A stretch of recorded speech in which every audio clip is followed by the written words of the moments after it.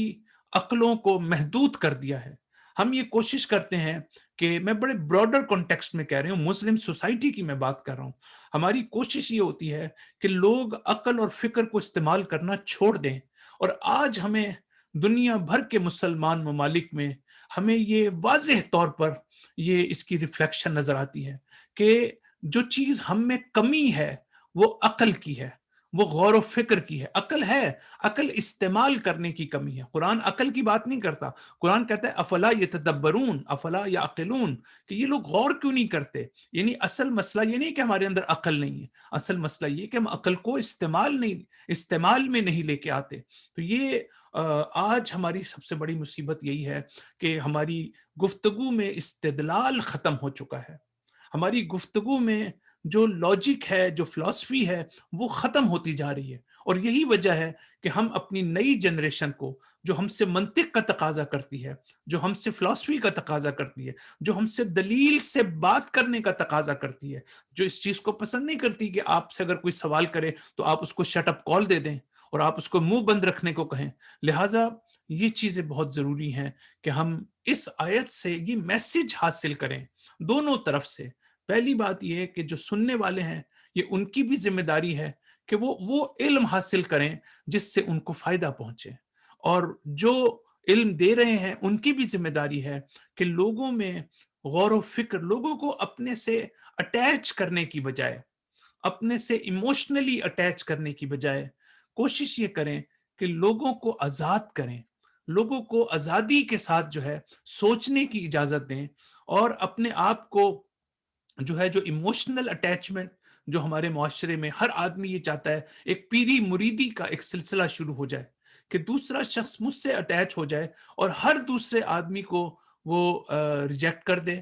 اس کو اہمیت نہ دے، اس کی بات کو سننا بند کر، اور یہ سوچے کہ جس سے میں ایموشنلی اٹیچ ہوں صرف وہی جو ہے مجھے حق بتا سکتا ہے، دوسرے کسی کے پاس کچھ نہیں ہے۔ یہ وہ خطرناک جہالتیں ہیں کہ جو ہمیں محروم کرتی ہیں علم سے، نالج سے۔ آپ لوگوں کو ایک یونیورسٹی کے استاد اور پروفیسر میں، اور ایک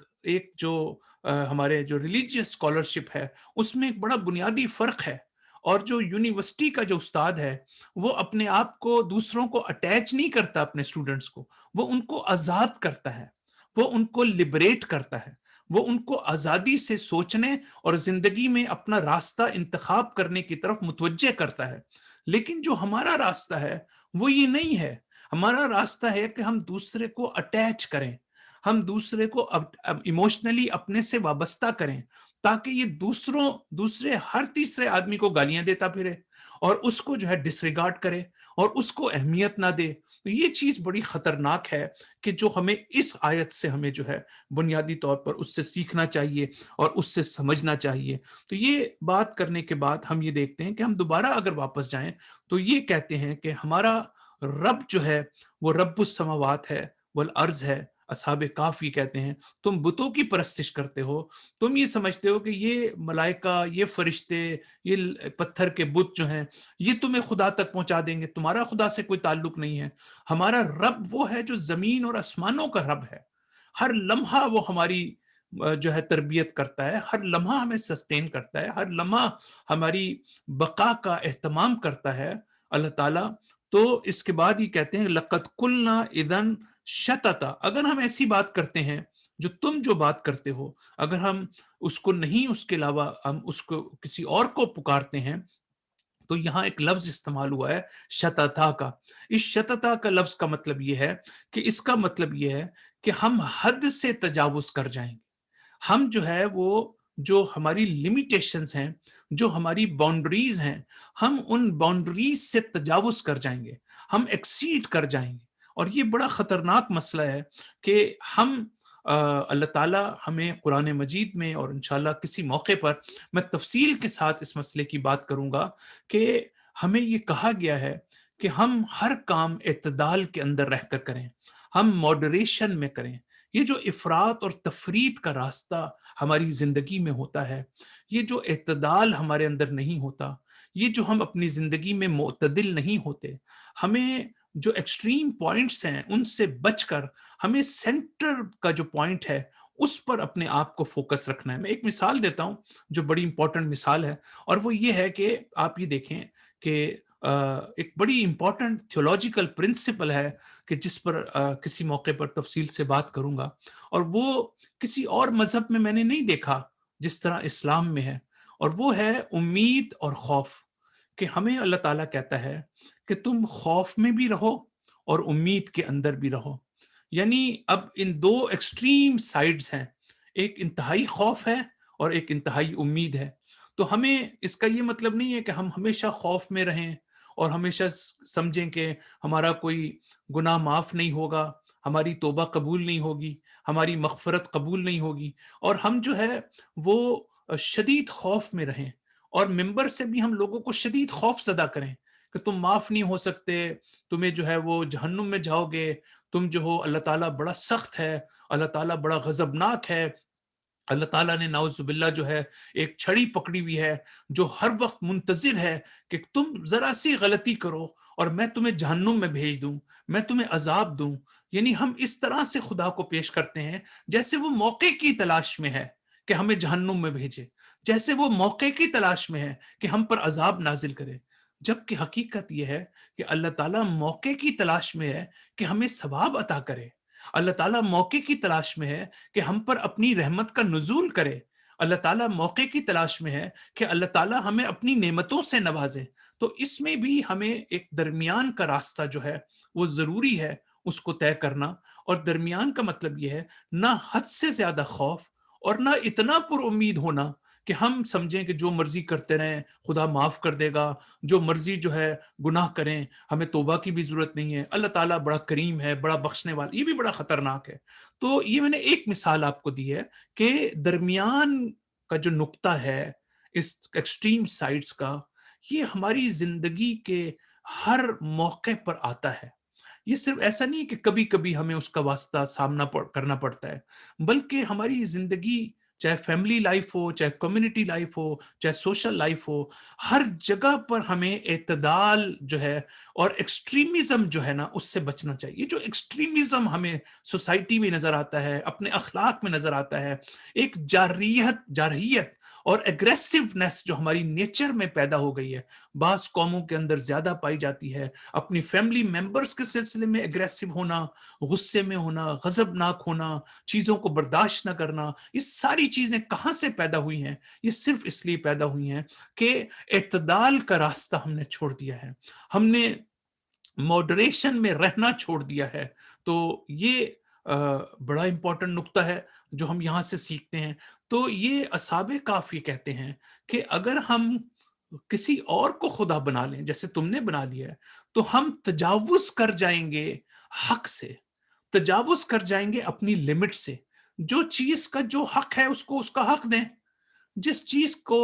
جو ویلیو ہے، جو سٹیٹس ہے، جو مقام ہے، اس کو وہ مقام دیں۔ یہ جو ہم اپنی زندگی میں آپ دیکھیں نا بعض جگہ چاپلوسی کرتے ہیں، اچھی بات ہے، آپ لوگوں کی تعریف کریں، آپ لوگوں کو اپریشیٹ کریں، یہ ہماری ذمہ داری ہے۔ اور عجیب و غریب ہماری کمیونٹی ہے کہ جو اپریشیٹ نہیں کرتی، جو کسی کو اس کی تعریف نہیں کرتی، لیکن دوسری طرف ہمیں افراط نظر آتا ہے، ایکسٹریم پوائنٹ نظر آتا ہے، اور وہ یہ کہ آپ کسی کی ایسی تعریف کریں جو چاپلوسی میں شامل ہو جائے، جس میں آپ غلو کرنے لگیں، جس میں آپ ایگزیجریشن کرنے لگیں، جس میں آپ مبالغہ کرنے لگیں. یہ بڑی خطرناک چیز ہے. تو یہ اصحاب کہف کہہ کیا رہے ہیں، اس کو سوچیں. دیکھیں قرآن کا ایک لفظ استعمال کیا ہے کہ جس کی میں آپ کے سامنے تشریح کر رہا ہوں، کہ شتتا کا لفظ قرآن استعمال کر رہا ہے کہ ہم تجاوز کر جائیں گے، ہم حق سے تجاوز کر جائیں گے. اللہ تعالیٰ کا ایک مقام ہے، اللہ تعالیٰ کو کا جو سٹیٹس ہے، جو مقام ہے، جو عظمت ہے، اس کو اس کی عظمت عطا کریں. ہم معرفت کا ایک مقام ہے، اس معرفت کے مطابق عبادت کا ایک مقام ہے، اس عبادت کو اس کا مقام عطا کریں. ہمارا وجود جس کے سامنے جھکتا ہے، ہم اسی کے سامنے جھکیں. ہم ان بتوں کے سامنے جھکیں جو ہماری مدد نہیں کر سکتے، جو ہمارا جن کی کوئی حیثیت نہیں ہے. قرآن کہتا ہے یہ تو خود مدد کے طلبگار ہیں، یہ تمہاری کیا مدد کریں گے. ہم ایسوں کی مدد مانگ رہے ہیں. تو کیا ہماری عقل استعمال نہیں ہوتی یہاں پر؟ تو ہم افراد سے کام لے رہے ہیں. اگر ہمارے اندر یہ تعدیل اور اعتدال کا پہلو ہو تو ہم کبھی بھی راہ حق سے گمراہ نہیں ہوں گے. تو یہ عنوان بہت ضروری ہے کہ مخلوق کے سلسلے میں غلو کرنا، مبالغہ کرنا، اور اس کو خدا کی حد تک پہنچا دینا. دیکھیں جو مخلوق ہے وہ مخلوق ہے، چاہے وہ امام ہو، چاہے وہ نبی ہو، چاہے وہ عام شخص ہو. خالق اور مخلوق کے درمیان فاصلہ کبھی ختم نہیں ہو سکتا، اور خالق ہمیشہ خالق رہے گا اور مخلوق ہمیشہ مخلوق رہے گی. ہاں درجات میں فرق ہو سکتا ہے. اگر ہم پیغمبر کی بات کرتے ہیں تو وہ جتنا خدا کے قریب ہیں، ہم ہرگز اتنا خدا کے قریب نہیں. جب ہم امام کی بات کرتے ہیں، علی ابن ابی طالب کی بات کرتے ہیں، اہل بیت کی بات کرتے ہیں، جتنا وہ قریب ہیں اتنا ہم نہیں ہو سکتے. لیکن خالق اور مخلوق کے فرق کو رکھنا بہت ضروری ہے. کسی کو رب قرار دینا، کسی کو خدا قرار دینا، یہ امپریشن دینا کہ یہ خدا ہے، خدا کی تو کوئی حیثیت نہیں ہے، خدا کی تو ایک سیکنڈری حیثیت، اصل خدا یہ ہے. یہ وہ ساری چیزیں ہیں جو قرآن ہمیں بڑی گہرائی میں اس کی طرف ہمیں متوجہ کرتا ہے کہ ہم اپنے آپ کو شرک سے نکالیں، ہم اپنے آپ کو شرک کے خفی سے نکالیں، ہم اپنے آپ کو بت پرستی کے جو سٹل آسپیکٹ ہیں، جو ڈیلیکیٹ آسپیکٹ ہیں، جو لطیف آسپیکٹ ہیں، جو ہڈن اور انویزیبل حجابات ہیں کہ جو ہماری ظاہری نگاہوں سے نظر نہیں آتے، ہمارے ہاں جو اس حجابات کا پردہ ہے، اس کی وجہ سے ہم بت پرستی کرتے ہیں. اس بت پرستی سے اپنے آپ کو ہمارے لیے نکالنا ضروری ہے تاکہ ہم خالص عبادت کر سکیں اپنے رب کی، اور باقی جو ہستیاں ہیں ان سے ہم استفادہ کریں اپنے رب تک پہنچنے کے لیے. اللہ تعالیٰ ہم سب کو توفیق دے کہ انشاءاللہ ہم جو ہے وہ قرآن کے بتائے ہوئے راستے پر چلیں، قرآن سے اپنے آپ کو مانوس کر سکیں. شبہ قدر ہے، اللہ تعالیٰ ان شبوں میں ہمیں توفیق دے کہ ہم اللہ تعالیٰ سے مانگ سکیں اس بات کو کہ اللہ تعالیٰ ہماری زندگی میں ہمیں غور و فکر کرنے کی صلاحیت عطا کر، ہمیں قرآن کو سمجھنے کی صلاحیت عطا کر، ہمارے دل میں قرآن کی محبت پیدا کر. امیر المومنین کہتے ہیں کہ قرآن جو ہے وہ بہار القلوب ہے، تمہارے قلب کی بہار ہے. لیکن آپ دیکھیں کہ بہار کا مطلب کیا ہے؟ یہ جو سپرنگ سیزن آتا ہے، ہر چیز سرز و شاداب ہو جاتی ہے، یہ عالم طبیعت خوشی سے جو ہے وہ کھل اٹھتا ہے. لیکن قرآن جب ہم پڑھتے ہیں تو ہمارے قلب میں وہ کیفیت پیدا نہیں ہوتی، وہ خوشی ہمارے اندر پیدا نہیں ہوتی، وہ سرسبز و شاداب ہونے کی جو کیفیت عالم طبیعت میں ہے وہ ہمارے پیدا نہیں ہوتی. علی ابن ابی طالب کہتے ہیں یہ قرآن تمہارے قلوب کے لیے بہار کی حیثیت رکھتا ہے. بہار کا مطلب ہے جب تم قرآن کو پڑھو تو تمہیں جو ہے ریلیکسیشن ملے، تمہیں کمفرٹ ملے، تمہیں ٹرینکویلٹی ملے، تمہیں ایک سکون ملے، تمہیں خوشی کا احساس ہو کہ تم جو ہو کسی بڑی امپورٹنٹ جو ہے چیز کے ساتھ تم اس کے ساتھ اٹیچ ہو، تمہاری رہنمائی ہو رہی ہے. صلی اللہ علی محمد وعلی آلہ الطیبین الطاہرین المعصومین.